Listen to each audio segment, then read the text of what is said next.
بسم اللہ الرحمن الرحیم۔ حضرت ابو ہریرہ رضی اللہ تعالیٰ عنہ بیان فرماتے ہیں کہ ابو ذر رضی اللہ تعالیٰ عنہ نے عرض کیا، اے اللہ کے رسول، صاحب ثروت اجر کے لحاظ سے ہم سے سبقت لے گئے، کیونکہ جیسے ہم نماز پڑھتے ہیں اور روزے رکھتے ہیں ویسے وہ بھی نماز پڑھتے ہیں اور روزے رکھتے ہیں۔ وہ مال کی فراوانی کی وجہ سے صدقہ و خیرات بھی کرتے ہیں، اور ہمارے پاس صدقہ دینے کے لیے مال و دولت نہیں۔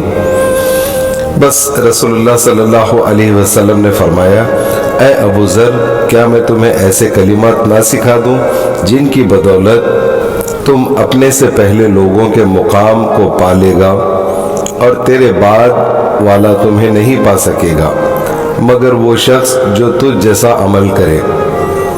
میں نے کہا، اے اللہ کے رسول، ضرور سکھائیں۔ آپ صلی اللہ علیہ وسلم نے فرمایا، ہر نماز کے بعد 33 بار اللہ اکبر، 33 بار الحمدللہ اور 33 بار سبحان اللہ، اور آخر میں لا الہ الا اللہ وحدہ لا شریک لہ لہ الملک ولہ الحمد وہو علی کل شیء قدیر۔